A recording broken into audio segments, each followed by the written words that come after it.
Welcome to the Parenting Cipher, where each episode will give you the tools and resources to help your child thrive in school and in life. Please rate and review this podcast. I'd love to hear your feedback. And also hit that subscribe button so you don't miss any upcoming episodes.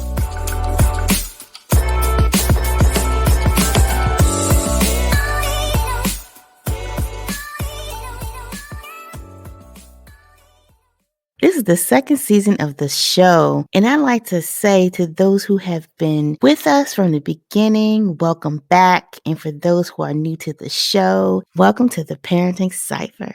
So the theme of this season is the space of possibilities, because let's just be honest, it's a new year, and last year was very, very challenging, if some would say. You know, what I kept hearing a lot was, I can't wait for 2020 to be over. I just can't wait. And for real, you know, I spoke to a friend of mine who was in New Orleans during Katrina. And she said to me, she was like, the best time to switch up your life is when things seem to be the worst economically in the United States. And I thought about it and I was like, oh, she has a point, because mortgage interest rates are low. Big businesses are looking for customers. Finally, you know, the majority of white people want to address, even if they're not accepting, that systemic racism is real. So it's opportunities out here because, you know, you already know what's going on.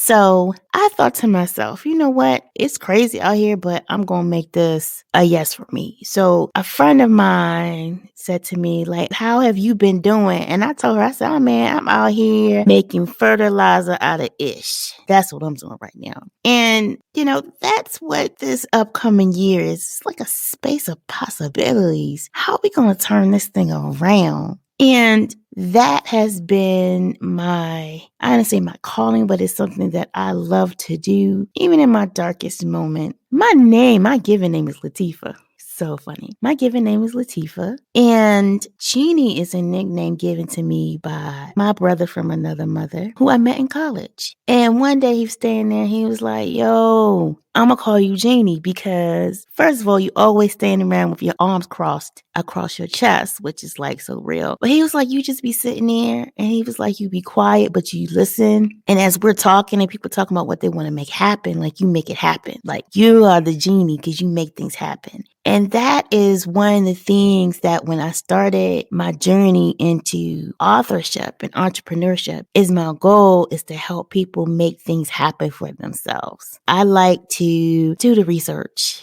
You know, I like to share information. That's why I created the Cipher. Create the possibilities of your dreams. Another thing I say is I help parents support their child in reaching their highest possibilities. And in this season, it's about the space of possibilities that we can create for ourselves. And there's this idea, it's called like growth mindset by Carol Dweck. And growth mindset is that when you believe that the basic qualities and abilities that you have, you can cultivate through effort and persistence, right? This mindset leads us not to learn from a passion of a thing. And we learn that by personal development versus on the opposite side of growth mindset is your fixed mindset. Is when you believe that your talent is innate. It's just a natural thing. And when you think about it as a culture, we can have a growth mindset in a lot of things because we are always pushing against the tide. But in some ways, given our narrative, we can have fixed mindsets. And not just because of us being people of color, but, you know, just Americans in general. The concept of the haves and the have-nots. And how fixed mindset shows up, especially in kids right now, is when they're told, you're so smart. Like for myself, I was always, as my dad would say, you know, English is your gift. Writing is your gift. And you're just so good at it. And I was always told that. And I was always told, oh, you're so smart. You're so smart. But what happens when you come against something that isn't innate? It's something that you have to work on. It could be a little hard. What do? For me, it was math. And I literally was like, oh, I'm not good at math. I didn't even necessarily try to be good at math. I was the kid, and I'm sure there's plenty of us out there, you know, I'm doing math and I'm getting the right answers, but I didn't do it the way you wanted me to. So it's wrong. And I had like aspirations at one point. I was like, oh, I think I love tech. So I was like, oh, I want to be a computer engineer. Then I found out about the math. I was like, nope. Then at one point, I was like, I want to be a psychologist. Then I found out you had to go to medical school. Therefore, you had to deal with math. And I was like, nope. That's that fixed mindset. And in this upcoming year, we need to expand our growth mindsets. What can we do? What is it that we want to do that we may have to just work on it? And it doesn't mean it has to be in perfection, but we need to work on it. We need to gain some skills just so that we can make things happen. Last year was my year, yes. And here's the funny thing about yes. Sometimes people can ask you things and you're like, yeah, sure. But are you really feeling the yes? Is the yes actionable, right?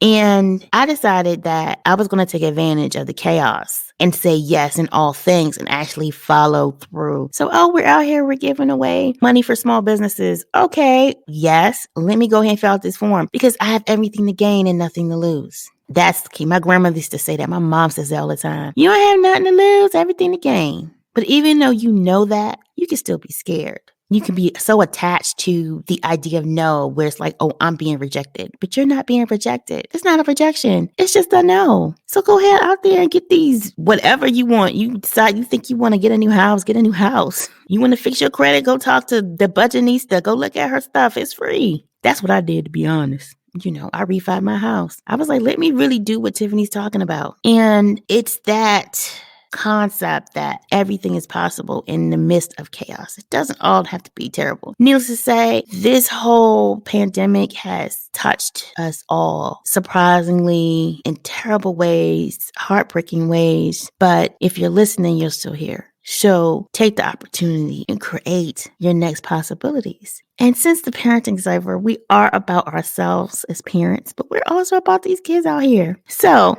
it is, I'm not going to say imperative, that not only do we practice growth mindset, that we also teach growth mindset to our kids, especially our kids who have special abilities. In my kids' school, they focus on teaching the kids growth mindset, which is awesome. So my son came home one day and he told me, he's like, Mom, my teacher told me that you learn more when you make mistakes. So don't even worry about making them. And he told me, I was like, wow, okay, that's a new way of thinking about it versus how I was taught in school, where whenever you made a mistake, you kind of was made to feel dumb, like you don't get it. But think about when you switch up that language. So here are a couple of tips to expand or support growth mindset with yourself and your kids. So practice how you are phrasing things. So one of the big refrains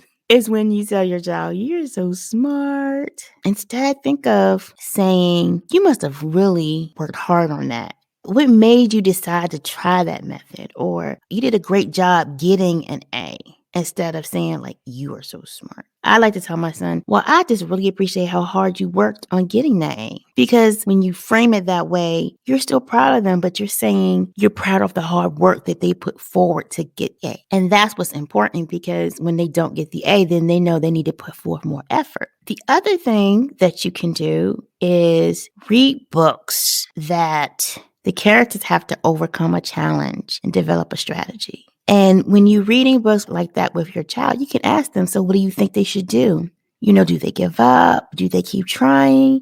Give them those prompts for them to really start thinking of how, when they have to deal with certain situations, how can they be flexible? That's like a mainstay of growth mindset, is being flexible. And we have to learn how to practice it for ourselves. Right? We have to learn how to practice growth mindset for ourselves. So, kind of like not so much what you're saying, but what you're saying to yourself. When things aren't going right, what are we saying to ourselves? One thing that when I was doing personal development course, and the instructor said to us after we finished, he said, so you think that you out here, that you changed, like everything's going to be butter after this. And he was like, I have a secret for you. People don't change. And everyone's looking around the room like, what? Did this dude just say that? And he went on to explain that we are all creatures of habit, and the habits don't change, but your awareness of the habit changes. So when you do it, then you can be aware that you're doing it and you switch it up or you change it up. It's the same thing with growth mindset. We learned that we need to change language.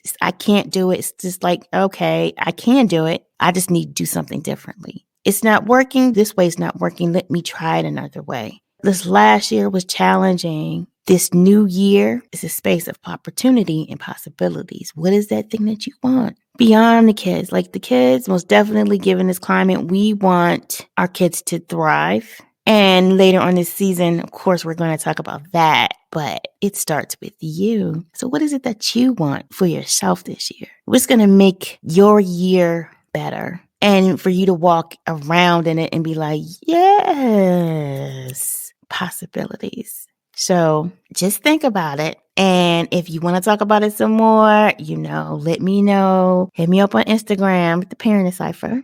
And as per usual, it's all about the music. Because we got to talk about my most favorite hip hop song, because this is the Cipher. And it's a nod to hip hop. So the song I chose, and don't be like, because we know your name for real this time, is Coming to My House by Queen Lateefa, which is on the Hail the Queen album. Right? I'm like dating myself right now, or aging myself right now. So when I thought about this season, I was laying in the bed and this is the song that came to mind because I love the hook, which is, don't make me wait, coming to my house. So with that being said, I only know the hook. So I looked up the lyrics and I was like, oh, yo, this is like a mix of house music, which for real, I really like house music, but it's cool. I just like this song, but I love lyrics. So this is the lyric at the end that I like.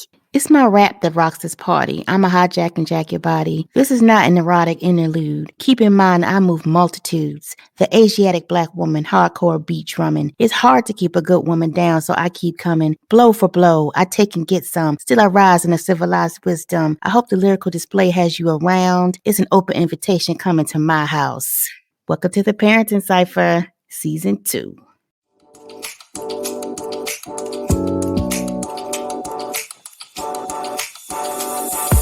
Thank you so much for listening. If this content is delivering value to you, please subscribe and go to wherever you listen to your podcast and give us a 5-star review. That helps us build this community. And that's what we're all about, building this community as big as we can to deliver as much value as we can. The Parenting Cipher podcast is produced by the Podcast Laundry Production Company and the executive producer, myself, Genie Dawkins. Until next time, remember to be patient with yourself and your child.